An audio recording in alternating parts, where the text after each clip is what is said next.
Доброе утро! Это пятничное, прекрасное, солнечное, весеннее утро. Вместе с вами встречаем мы, Катерина Винокурова, Павел Танин. 22 апреля на календаре. Телеканалы Якутия-24 и НВК Саха. Наконец-то этот день настал, хочется, конечно, сказать. Действительно, как дотерпели, дожили, дождались. В конце концов, последний рабочий день недели. Ну, для тех, кто работает 5 через 2. Для посменников, конечно, немного другая история. Тем не менее, самое главное, что день сегодня в любом случае прекрасный. И чтобы он стал еще более прекрасным, в течение часа будем вам предоставлять замечательные сюжеты, интересные и тому подобное, чтобы ваше настроение поднялось и до хотя бы 8 вечера сегодня держалось на самой максимальной высокой планке. Так, сегодня в нашем эфире мы расскажем вам об одной из исторических дат в истории Якутии, произошедшей ровно 100 лет назад в Амгинском районе. Также в этом году свой юбилей отмечает образцовый танцевальный ансамбль «Сореллы». Посмотрим сюжет об этом ансамбле. Также этот день знаменателен тем, что сегодня отмечается Международный день Земли. И вот о значимости этого дня мы будем говорить с представителем Министерства охраны природы. Так что оставайтесь с нами. Не забывайте подписываться также на наш телеграм-канал «Утро Якутии». Слитно нужно в поисковике телеграм это написать, все получится. И также принимаем ваши поздравления, новости, какие-то предложения по возможным материалам, которые можем сделать по номеру 8 914 273 4488. Ну а далее по традиции знакомимся с прогнозом погоды на сегодняшний день. Итак, сегодня в центральных районах в 6 часов утра температура воздуха составила минус 12-15 градусов. В заречной группе от 4 до 13 градусов мороза. В южных минус 14-16. В Вилюйской группе минус 4-8 градусов. В Нижнеленских 5-10 градусов мороза. В западных 5-9 со знаком минус. В Колымендигирской группе от 13 до минус 17, в Янских минус 6, минус 15. На северо-западе минус 13-14 градусов. В 6 часов утра температура воздуха в Якутске составила минус 8 градусов. Сегодня днем ожидается ветер со скоростью 2-5 метров в секунду. Температура воздуха днем прогреется до 4-6 градусов. Ну а тем временем названы самые популярные направления, куда россияне планируют поехать отдыхать во время предстоящих майских каникул. Специалисты компании проанализировали данные бронирования на период с 1 по 15 мая и выяснили, что самые популярные маршруты для путешествий – это две столицы нашей страны и Сочи. Лидер, конечно, в этом списке, в этой тройке – это Санкт-Петербург. Гостиницы в этом городе оплатили 18% опрошенных туристов. И это, кстати, на 130% больше, чем в прошлом году. Вторую строчку списка заняла Москва, куда отправляется 12% пользователей. Доля этого направления за год сократилась на 19%, отмечают аналитики сервиса. Провести праздники в Сочи намерены 9% путешественников, что в 1,5 раза больше, чем год назад. Также в пятерку лидеров вошли Казань и Нижний Новгород. Ну а мы хотим спросить и у наших телезрителей, как планируете проводить предстоящие такие длительные выходные. В нашем телеграм-канале можете зайти, там есть опрос по поводу того, где же вы хотите отдыхать. Вот, кстати, прямая ссылка даже для вашего удобства. Можете QR-код скопировать. Отсканировать, да. Скопировать QR-код. Че же я? И это человек с образованием информатика. Не забывайте подписываться, обязательно следить за анонсами и различными конкурсами, которые мы там проводим. Ну а до майских праздников еще далеко. Тем временем уже в это воскресенье православные отметят праздник Светлой Пасхи. В день, когда Христос воскресает, принято возносить молитвы, а также проводить время с близкими и друзьями. Традиции праздника современники соблюдают. К разговению хозяйки уже начали активную подготовку. Обязательными блюдами стола являются пасхальные яйца и сдобные куличи. Рецептов приготовления печива и способов покраски яиц не перечесть. Да, работающие матери семейств в целях экономии сил времени предпочитают вообще покупную продукцию. И вот секрет ее мастерства алданские хозяюшки поделились с нашей съемочной группой. Близится Христово воскресенье, всем на веселье. В отделе кулинарии муниципальной столовой в сиянии украшений для праздничных блюд дразнит аромат куличей. Хозяйки вовсю готовятся к празднику Светлой Пасхи. К Христову дню, как известно, особенно дорого яичко. В апреле спрос на яйца велик. Для создания настоящих шедевров с неповторимыми оттенками и причудливыми узорами в каждой семье имеются свои способы. Одни хозяйки активно используют красители и наборы для декорирования. Другие отдают предпочтение традиционным методам окрашивания. Обычным способом берем, покупаем краски и красим. И внучка разукрашивает еще там, любит просто сама от себя кисточкой. Разные пробовала. Даже не знаю, что вам сказать еще. Что полегче делаю. А что полегче? В этот раз увидела, как в рисе красят. В субботу будем красить яйца обычными красками. Красители уже купили? Да. Ну какие, как сказать? Естественные, какие они там, красные. Луковая шелуха. Да, луковая шелуха, наверное. По традиции разговеться в Пасху полагается куличом. Запасаются печивом люди обычно загодя. В холодильнике кулич прекрасно сохранится до воскресенья. Выпечка к православному празднику – это настоящее искусство. В столовой Кимё куличи в продаже с чистого четверга. Если по прошлому году, то примерно около полтонны выпекаем куличей. Но это 3 дня. Мы с чистого четверга начинаем уже продажу куличей. Четверг, пятница, суббота. Продажа, да, идет хорошо, особенно продажа в субботу. Очень много народу. Поступают заявки, заказы от организаций. Это более 20 организаций у нас делают заказы вот в этом году. И частные лица. На смену повар-пекарь муниципальной столовой Нина Полушкина заступила в 3 часа ночи и к полудню выпекла 2,5 сотни куличей. В среднем на одну партию требуется несколько часов. 3 часа теста, 4 часа подходит. И где-то на расстойке кулич подходит час, 40 минут час. И 40 минут выпекается.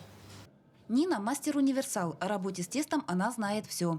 Правда, в канун праздника Пасхи пекарь занята преимущественно куличами. Существуют десятки рецептов. Впрочем, некоторые секреты мастерства универсальны. Чтобы было хорошо, опара подошла, самое главное. Дрожжи подойдут хорошо, значит, будет хорошая выпечка. И тепло было, потому что доба любит тепло. Помимо пасхальных яиц и куличей, на столах православных традиционно немало иной разнообразной снеди. Мясо и рыба, соленья, копчености и кондитерские изделия к празднику бывают совсем не лишними. У нас много кулинарных, кондитерских, мясных изделий. Издревле считалось, что пасхальный стол должен быть обильным. Традиционно хозяйки готовили самые вкусные и любимые яства. Праздничный обед обычно не просто богат, он символичен, поскольку мирской пир в Светлую Пасху воплощает небесную радость и благодать. Татьяна Вахнина, Георгий Баранов, Александр Лукин, Алдан. Ну а тем временем, кто в это время занят или работает. Во время праздников и не успевает подготовиться к Пасхе. Да, как раз для них свои пасхальные куличи предлагают наши предприниматели. Да.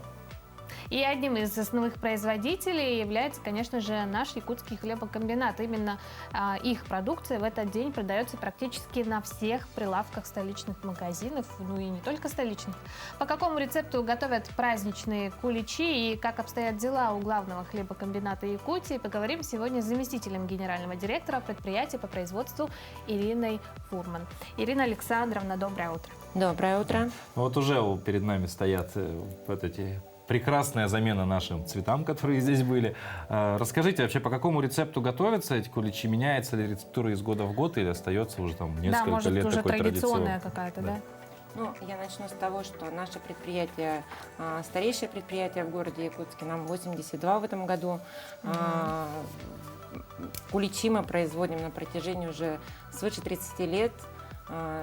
Вот столько времени, чуть меньше я работаю на этом предприятии, но придя на это предприятие, мы их уже тогда изготавливали. Конечно, тогда не было таких красивых стаканчиков, не было так красиво украшено. Они были гораздо традиционнее, гораздо сложнее их было производить, но рецептура, по которой мы производим, она вот на протяжении всех этих долгих лет, она остается прежней, неизменной. Такая классическая рецептура, которой должен быть кулич. Мгм. А что еще предлагаете вот к этому празднику, к Пасхе? Есть что-то новое? Ну вот не так давно мы, буквально как 3 года назад, мы начали украшать их в довольно-таки немножко измененном, более торжественном, праздничном виде. Мгм. Такие вот наши эксклюзивы появились у нас. Ну и также, так как мы выпускаем не только хлеб и хлебобулочные изделия, мы выпускаем еще и кондитерские изделия. Поэтому к этому празднику у нас еще для сладкоежек есть торты, оформленные в пасхальной тематике такие. Мгм. Это тематические Да. десерты. То есть Это- любой десерт можно оформить Конечно. под праздник. Мгм. Ну, вот мы видим, на самом деле, оформление куличей, потому что, ну, я привык, ну, как бы, да, я с куличами покупными знаком тоже давно, а раньше была просто какая-то посыпка, я вот впервые вижу вот это вот, ну, такой вот с цветочками, вот Ну, прям, обычно вот прям как раз-таки на празднично. тортах мы видим, да? Да. Ага, подобное. Ну, и также из года в год у нас уже на протяжении 12 лет, перед тем, как начать производить куличи, мы приглашаем нашу церковь Мгм. для освящения Освящить. куличей. Это уже сложившаяся традиция. Не освящение, а благословление нас. Мгм. Архиепископ Якутский и Ленский, владыка наш, каждый раз нас благословляет на это благое дело, помогает нам. Мы все очень ждем этого всегда. И нам легче как-то работается, веселее, бодрее.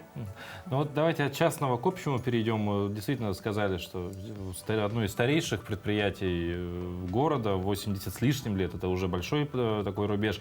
Но вот поговорим про этот год. В условиях там, сложной сейчас экономической ситуации, санкций огромное количество введено в отношении, ну и вообще страны, где-то частных предприятий конкретно. Сказались ли санкции на производстве? Буквально в 2 словах, потому что скоро нам нужно на небольшую паузу уйти, после которой продолжим. Ну, на самом деле, мы начали уже перестраиваться. Это когда еще были первые санкции в 2014 году.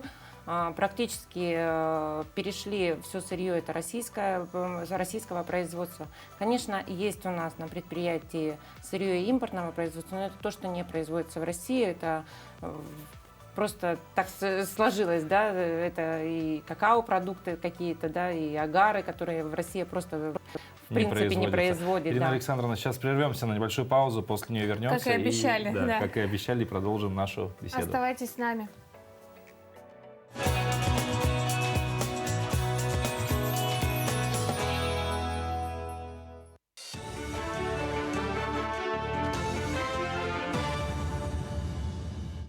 Доброе утро, Якутия! В студии Кристина Якупова. Мужчины, которые одни воспитывают ребенка или детей, будут получать материнский капитал. Госдума приняла в 3-м чтении об этом закон.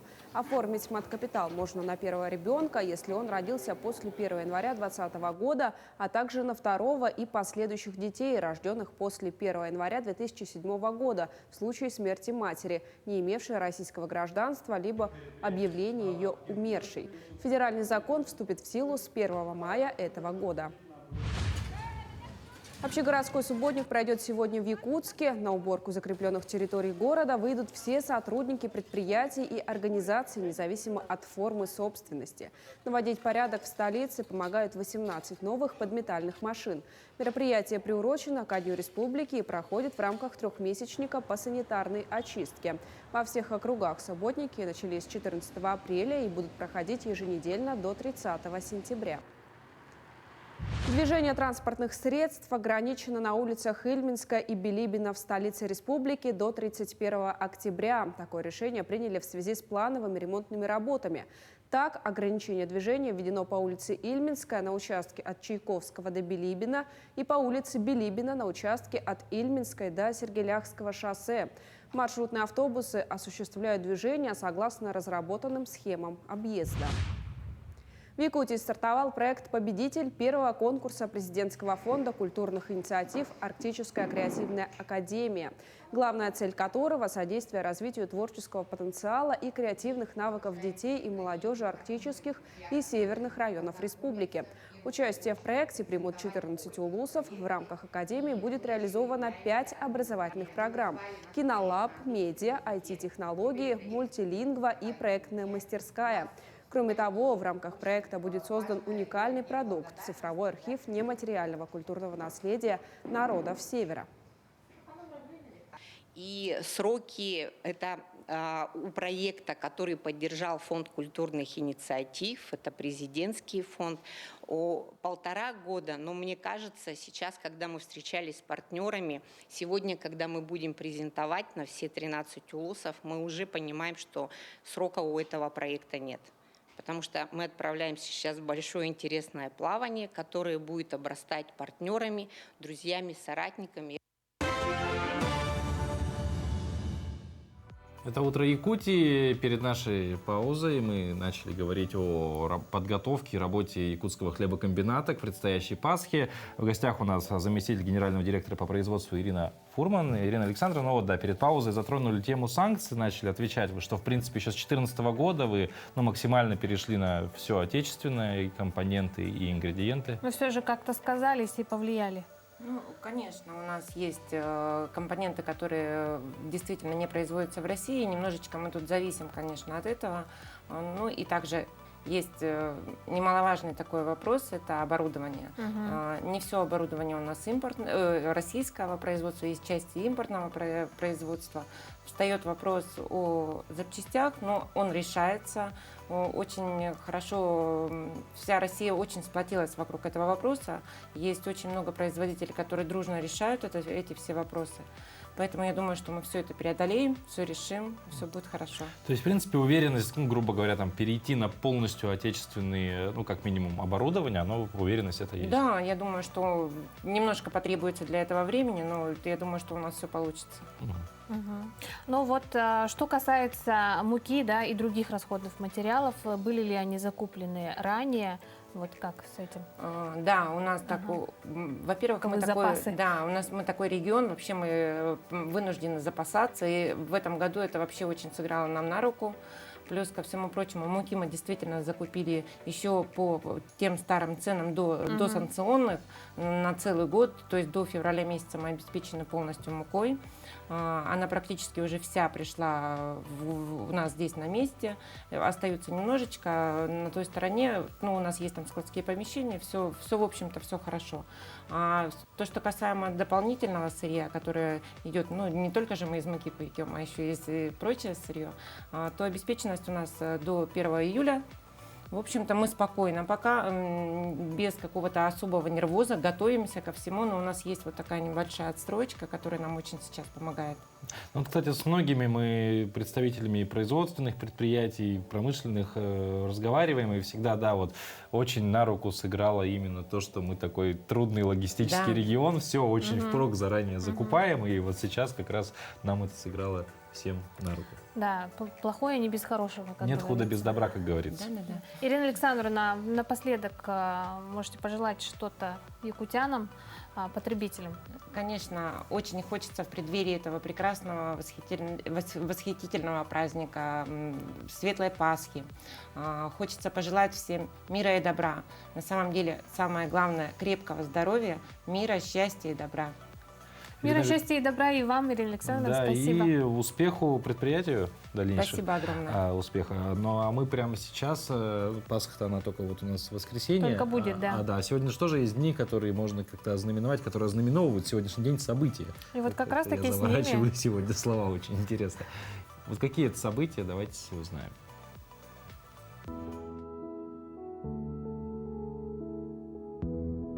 На календаре 22 апреля. Сегодня День Земли. Дата была учреждена Генеральной Ассамблеей ООН в 2009 году. Соавторами выступили более 50 государств-членов ООН и отмечается начиная с 2010 года. Сегодня также Великая Пятница, Великий Пяток, Пятница Страстной недели. Вечером Великой Пятницы принято ставить опару для пасхальных куличей. По народному календарю Вадим Ключник. В день Вадима, прозванного в народе ключником, люди ходили к источникам, чистили их. Также в этот день начинался выгон скота на луга, где уже достаточно выросла свежая трава. Этот день в истории. 22 апреля 1370 года началось строительство крепости Бастилия. В этот день по приказу короля Франции Карла V был заложен первый камень в основании крепости Бастилия, которая своими стенами должна была защищать Париж от атак англичан. В 1529 году, 493 года назад, подписан Сарагосский договор между Испанией и Португалией о разделе сфер влияния в восточном полушарии. В результате этого события земной шар окончательно разделяли на две неравные части. Испания получила 45% территории, Португалия 55%. В 1838 году в этот день первый пароход пересек Атлантический океан без остановки. Примечателен факт тем, что «Сириус» был первым пароходом, пересекшим Атлантический океан без остановки, без помощи парусов. Плавание длилось 18 суток и 10 часов.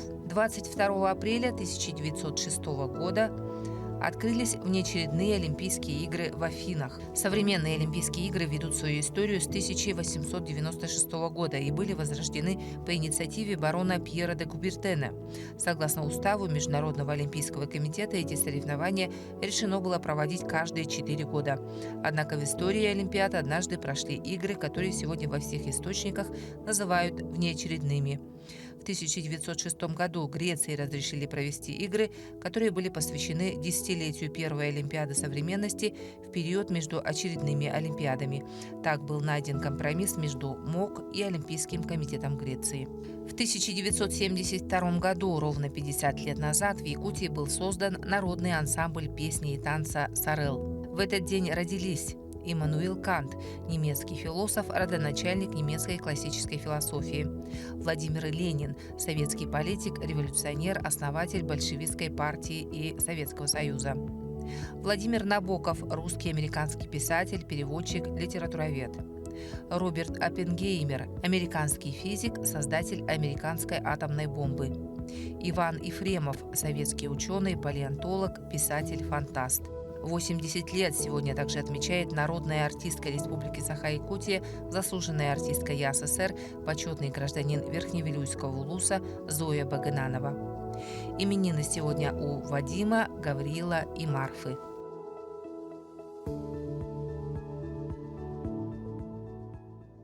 Всех именинников этого дня. И сегодня, кстати, их не так много, как обычно да, бывает. Но вот к одному из них отправляется поздравление. Точнее, 1 мая, предстоящий день рождения, да, дорогой внученьке Алиночке Едреевой исполняется 1 годик. Всей семьей готовимся к этому знаменательному празднику. Это, кстати говоря, нам наша подписчица ответила под опросом, который мы сегодня проводим в нашем телеграм-канале. Опрос, я напомню, касается того, где вы проведете майские праздники, потому что до этого у нас была новость о том, что в России провели такой соцопрос, что самые популярные направления для отдыха в России во время майских праздников — это Сочи, Санкт-Петербург, Москва. Но наш опрос пока показывает, что 50% будут работать, 50% проведут в кругу семьи. Поэтому что там в соцопросе этом рисуют, я ничего сказать не могу. Вот у нас здесь все прозрачно, можете проголосовать и увидеть результат на месте. Ну а сегодня еще одна историческая дата отмечается в нашей республике. 100 лет назад близ села Чапчилган Амгинского района произошло одно из крупнейших сражений времен Гражданской войны. Да, и жители села в год столетия воссоздали это событие. Чапчилганский бой состоялся 23 апреля 1922 года. Главный бой шел 7 часов и закончился победой красных. Жители Амгинского и Чапчилганского наслега сами предложили идею реконструкции события и приняли, самое главное, в ней активное участие. Всего участвовало около 100 человек. Также большую помощь оказали военно-исторический клуб реставрации «Красный Восток» и магазин «Штурм» города Якутска. Именно они помогли с бутафорией и шумовыми эффектами. Сам дедушка убит. Мы своим, значит, вот этим мероприятием хотим показать для будущего, для школьников, для молодежи о том, чтобы они помнили поскольку наше село, наш Чепчелган имеет свою историю. Почему именно называется улица Красноармейская, имени Василия Константиновича Расторгуева. Это все, вся эта история, она связана именно с Чепчелганским боем. И мы должны дань уважения, конечно же, тем людям, которые здесь воевали. Но тем временем новая разработка российских ученых позволит определять качество и свежесть молока других продуктов питания по цвету индикатора на упаковке. Речь идет о многослойных чувствительных пленках, которые можно интегрировать в любую упаковку. Пластиковую, тетрапак, пробки, стеклянные тары и много другое. Покупатель сможет по цвету индикатора определить, к примеру, не скисло ли молоко. Тестирование новой упаковки начнется уже в текущем году. Также разработчики сообщили о работе над технологиями, которые позволили бы узнать, сохранялась ли отрицательная температура замороженных продуктов в течение всего периода хранения, или же продукт подвергался повторной заморозке. Предполагается, что образцы подобной умной упаковки будут внедрять в обиход в 2024 году. А тем временем диетологи выяснили, назвали даже неожиданный эффект от ежедневного употребления шоколада. Кто бы мог подумать, мы-то думали, что только сахар лишний. А оказывается, они отметили, что наиболее полезным является темный шоколад, так как в нем высок процент содержания какао, который богат антиоксидантами, например, флавоноидами, да, оказывающими положительное влияние на сердце. Также они отмечают, что поедание шоколада снижает стресс, однако обратили внимание на содержание сахара. При повышении его количества в рационе может развиваться чувство тревожности и депрессия. Кроме того, чрезмерное употребление шоколада может негативно сказаться на желании есть фрукты. Наконец, шоколад богат магнием, который важен для здоровья мозга и улучшения его когнитивной функции. Согласен, любишь темный шоколад? Кстати, темный как раз-таки нет, обожаю молочный до безумия. Я тоже очень люблю молочный. С темным не очень у нас как-то все. Ну, еще не вечер, все в жизни бывает первый раз, может однажды и темный шоколад станет моим другом лучшим. Но, тем не менее, каким бы он ни был хорошим, вкусным, нравился, не нравился, одним шоколадом все равно не насытишься. Вообще, все мы знаем давно уже, если кто не знает, мы сейчас еще раз скажем, что самым важным приемом пищи всегда считался завтрак. И мы вообще всегда врачи, диетологи рекомендуют максимально плотно. То есть, как бы полезно, желательно там с какими-то, со всеми вот веществами полезными все это кушать. Тем не менее, самое полезное это в завтрак, он самый питательный должен быть и плотный. Именно поэтому человек чувствует себя в течение всего дня бодрым. Да, поэтому сегодня узнаем, как приготовить необычный завтрак. Доброе утро! Сегодня мы с вами приготовим классические панкейки. Для этого нам понадобится ореховая смесь, мука пшеничная, сахар ванильный, немножко разрыхлителя, клубничное варенье. Я взял клубничное варенье, вы можете взять кленовый сироп, то есть малина там и так далее, как вам угодно. Яйца и кефир с молоком, перемешанный 50 на 50. Вбиваем яйца.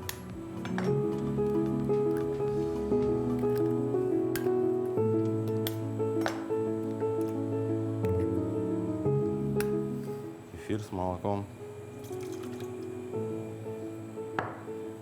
сахар, разрыхлитель, щепотку. Взбиваем миксером и постепенно вводим муку, чтобы не образовывались комочки. Муки может быть больше или меньше, нужно смотреть по консистенции. Консистенция должна быть чуть-чуть гуще, чем у блинов.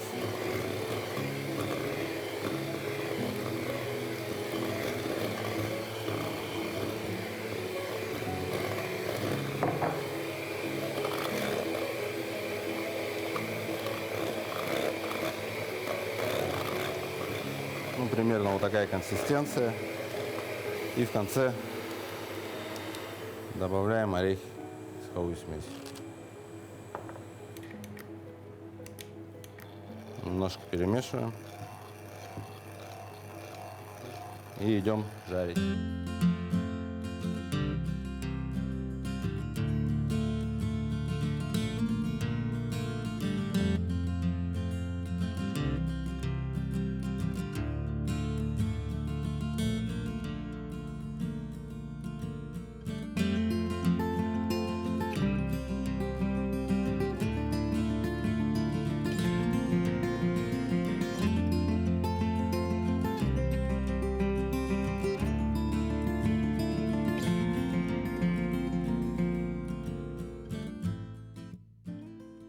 Панкейки готовы. Приступаем к отдаче.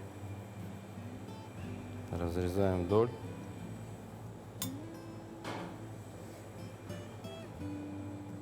Вкладываем.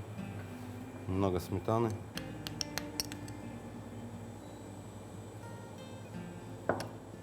Клубничное варенье. Ну, вы можете взять на свое усмотрение. И немножко ореховой смеси. Приятного аппетита! Приятного аппетита всем, кто завтракает и собирается это сделать. И Да. всем, кто позавтракал уже.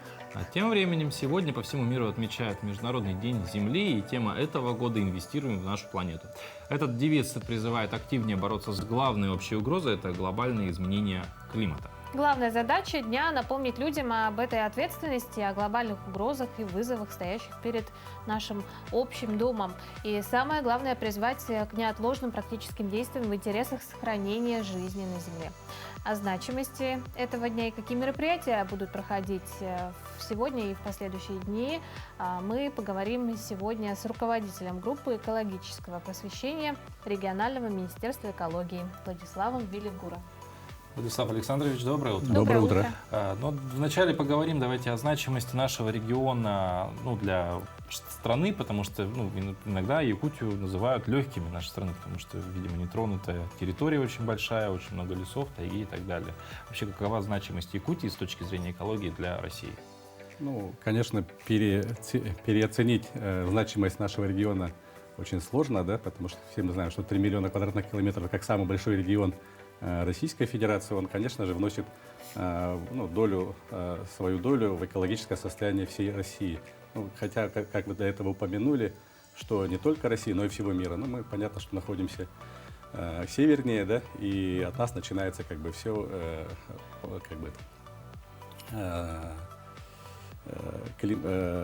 движение климата, да. Поэтому то, что вы до этого упомянули, что у нас огромный лесной массив, огромная территория, все, конечно, это вносит большой вклад в экологическое состояние всей Земли.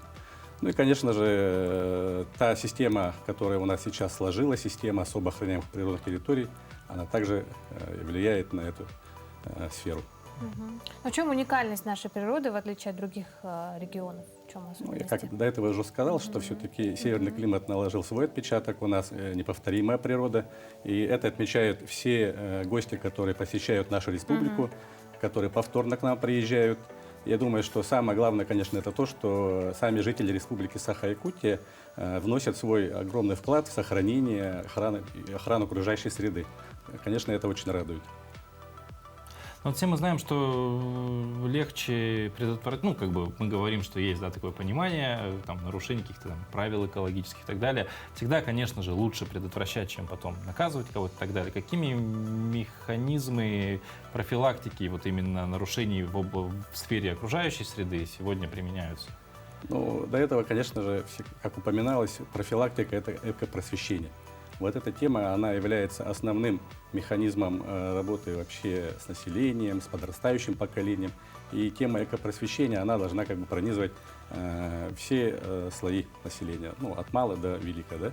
Получается, что те мероприятия, которые призваны привлечь внимание к каким-то вопросам, та же охрана атмосферного воздуха, охрана воды, охрана почв, охраны животного мира и так далее. Это все, конечно же, влияет на экологическое сознание. И именно сегодняшняя дата, экологическая дата День Земли, она как раз призвана к этому. Ну и, конечно же, вот так как это дата экологического календаря, есть много мероприятий, которые будут проводиться, как и сегодня, ну и вообще они проводятся круглый год. Ну и сегодня у нас получается такое основное мероприятие в городе Якутске – это проведение научно-практической конференции, которую проводит традиционно Институт естественных наук СВФУ имени Максима Кировича Мосова. Называется «Отходы в доходы». Она проводится уже 13-й раз, поэтому я думаю, что сегодня те участники, которые примут кто офлайн, кто онлайн, они обязательно получат какой-то багаж знаний, подчеркнут для себя какие-то новые интересные идеи. И поэтому приглашаю всех, пользуясь случаем, приглашаю всех жителей республики принять активное участие. Начало с 11 часов в корпусе естественных факультетов. Вы Северо-Восточного федерального университета. Ну вот помимо сегодняшнего дня, какие еще мероприятия ожидают в ближайшее время у нас? Так, ну, получается, что по мероприятиям, да, вы до этого в ваших сюжетах упоминали, что сегодня состоится общегородской субботник, а также завтра состоится традиционный субботник на озере Сайсары, на священном озере, да, куда мы вас тоже приглашаем с 11 часов. Примут участие как студенты, так и сотрудники Минэкологии, так и сотрудники СВФУ. Поэтому, я думаю, жители ближайших домов также присоединятся к уборке территории озера Сайсары. Так, ну а так у нас проводятся эко-уроки, проводятся акции, проводятся конкурсы.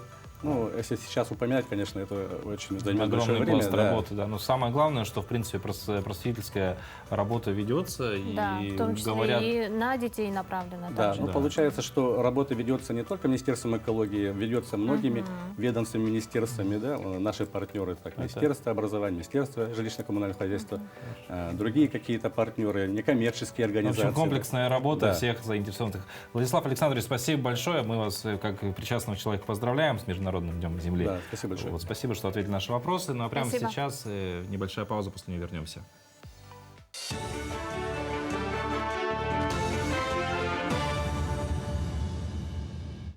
Пассажирские и грузовые перевозки по маршрутам Кангалас-Сотинцы через реку Лену и Хандыга-Кыскил через Алдан осуществляют суда на воздушной подушке. На участке реки Лены у микрорайона Кангалас работают три судна типа «Славир-6» и один аэробот «Тайфун». На Алдане пассажиров и груз перевозят 2 судна.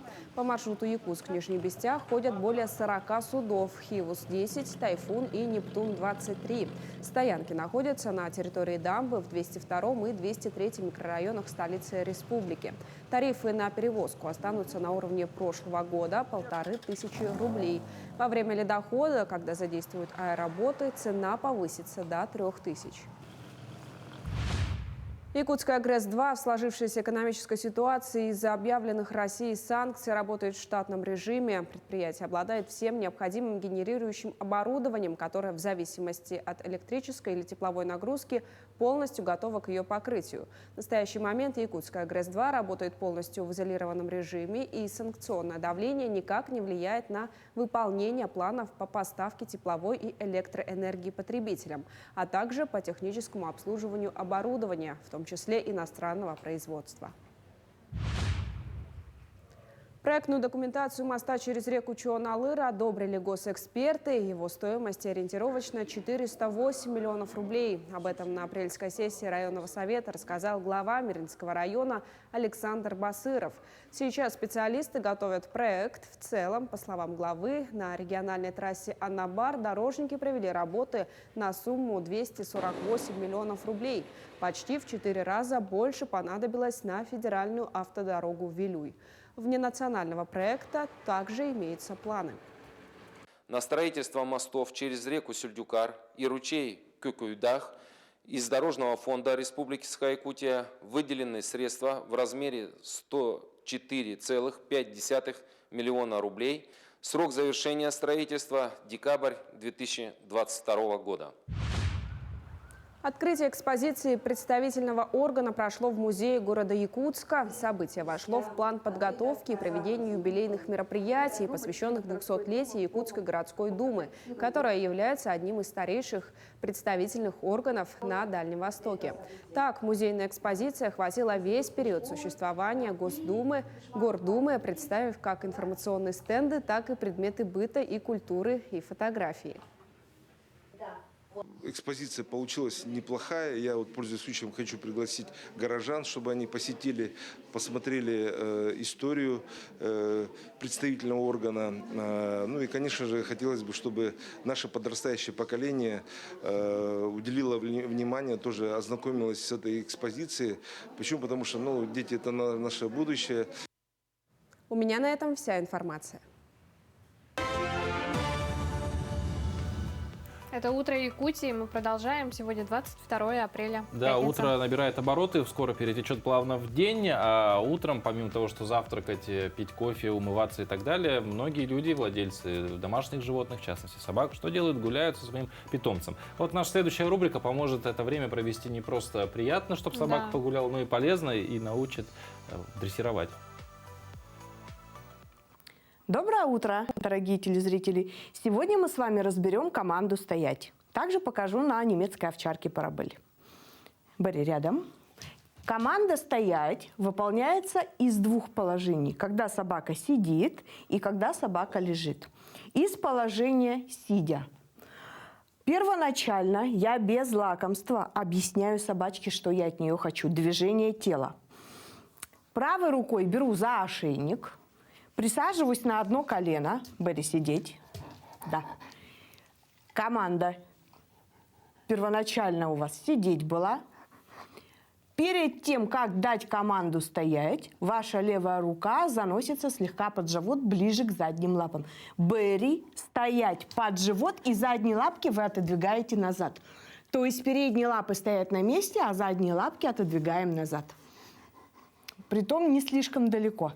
Еще раз показываю. Сидеть. Да. Бери. Стоять. Встала и задние лапки отодвинула назад. Рука левая остается под животом. В правую вы берете кусочек лакомства. И теперь впереди собаки. Рука с лакомством к носу. Дали откусить. Вытянули руку. Мы учим собаку замирать красиво. Дали откусить. Бери. Вытянули руку. Лакомство в руке должно быть всегда. Первоначально. Дали откусить, вытянули руку. Да, молодец, хорошо. И потом мы учим собачку стоять на выдержку, чтобы она стояла сама. Отойти от собаки первоначально будет сложновато, поэтому что мы делаем? Правая рука за ошейник, левая под животом. И вам нужно обойти собачку. Даем команду стоять один раз. Ваша задача, чтобы ни одна лапка не шевелилась. Потихоньку, медленно обходим, меняем руки. Собаку придерживаем. Медленно обходим. Меняем руки. Обошли, присели, рука под живот. Взяли кусочек лакомства, дали откусить, вытянули руку. Дали откусить, вытянули. Супер! Вот эта команда стоять из положения сидя. Из положения лежа. Бери, лежать. Да.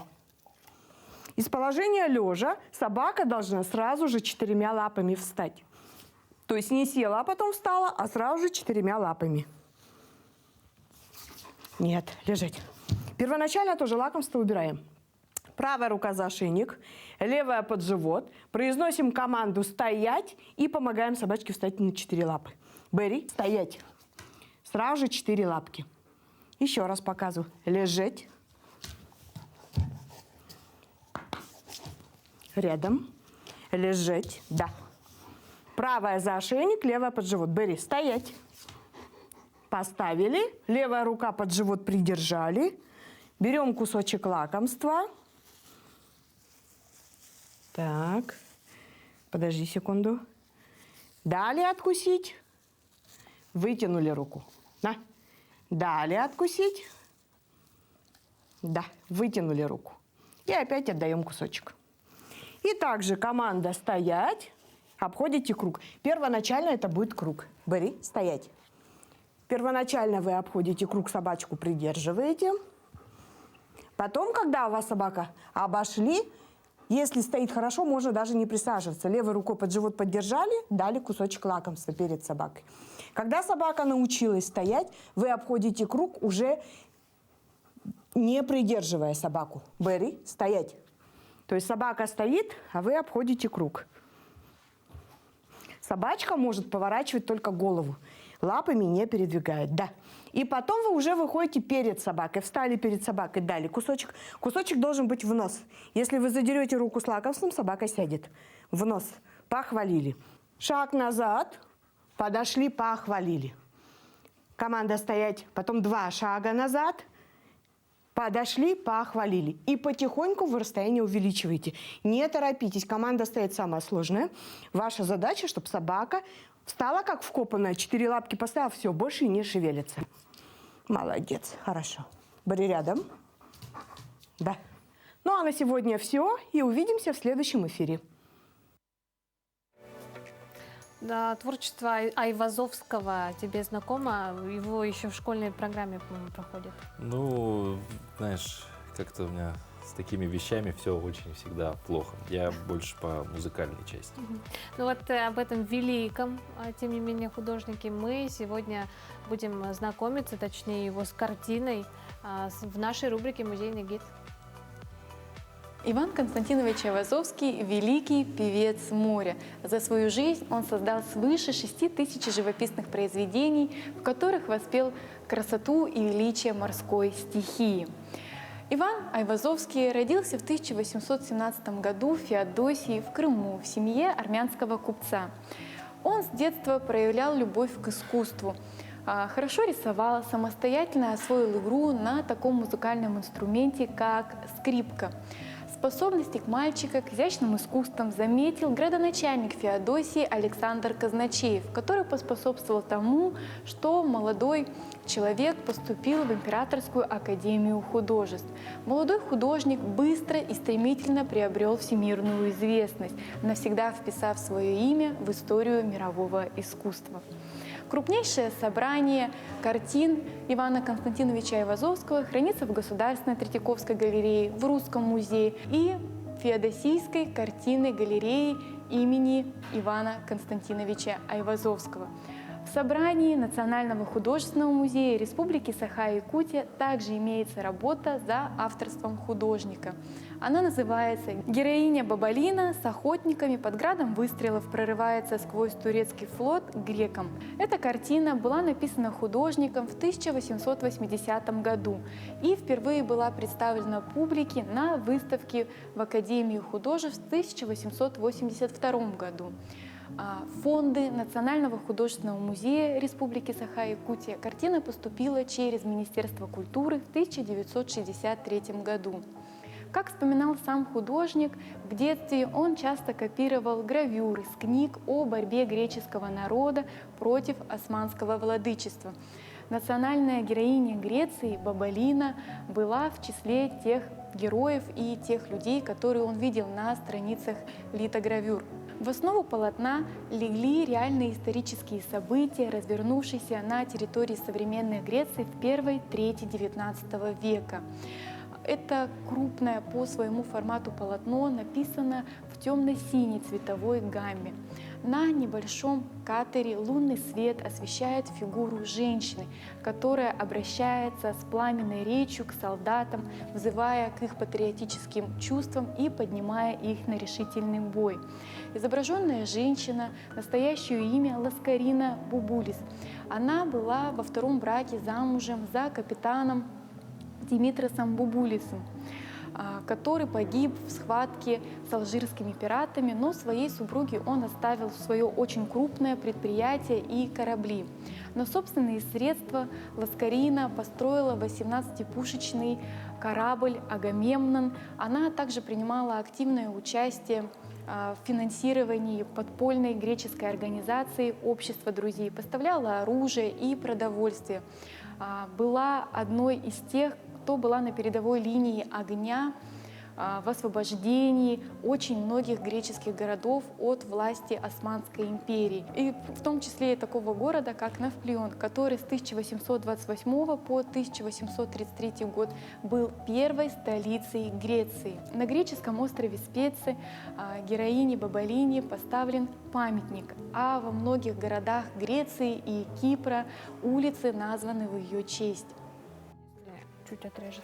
А в самом начале нашего эфира мы рассказали о том, что анонсировали, что поговорим сегодня о танцевальном ансамбле СРЛ. И вот наш следующий сюжет как раз об этом замечательном коллективе. В далеком 1972 году балетмейстер Александра Махачунова собрала студентов медико-лечебного и историко-филологического факультетов ЕГУ, ныне СВФУ, и организовала вокально-танцевальный ансамбль со звучным названием СРЛ «Сияние». Первый свой концерт коллектив дал в честь дня рождения Владимира Ленина. И после этого ни одно городское мероприятие не обходилось без их участия. Собрались люди разных профессий. В то время были они студентами разных учебных заведений. И они собрались вокруг Александры Махачуновой и создали вот такой замечательный коллектив, который впоследствии стал вот именно легендой якутского искусства. Слава об ансамбле разлетелась по всему Советскому Союзу, а также далеко за его пределы. Якутским солистам и танцорам рукоплескали на Олимпиаде 80 в Москве, в концертном зале Кремля и в далекой Панаме. Первая поездка за границу оставила несгладимый след в памяти советских студентов из Якутии. И, находясь уже в почтенном возрасте, вспоминают ее, как будто бы это было вчера. Несмотря на то, что почти полвека прошло, впечатление, как будто это было совсем недавно. Особенно это племя хуна. Они говорят, и танцы у нас похожи, как у вас, да, есть. А мы у нас хомус играли еще. А у них-то есть вот тоже, такой да, инструмент есть, тоже барганные. И поэтому, говорят, мы очень похожи, у нас очень схожие есть. Так что все очень-очень друг другу очень нравятся. Кроме танцевальных номеров, ансамбль исполнял музыкальные номера для хора. Все песни и танцы СРЛ сопровождались игрой народных инструментов. Успехи коллектива в национальном танцевальном искусстве стали основой для создания государственного ансамбля танца Якутии, ныне Театр танца имени Сергея Зверева. На базе вокальной группы образовался знаменитый ансамбль Туймада. СРЛ раскрыл двери в мир танца многим самодеятельным танцевальным коллективам всей республики.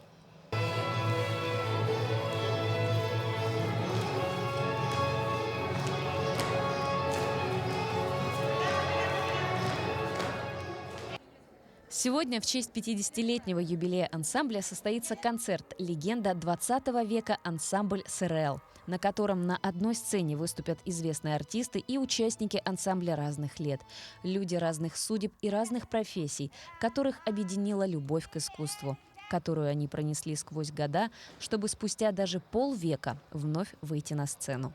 Полина Долинская, Григорий Николаев, Якутск. На этом наш эфир подходит к концу. Мы желаем вам отличных выходных предстоящих. Да, и по традиции пятничный эфир завершаем мы, конечно же, с песней, чтобы песенно прошел наш последний рабочий день.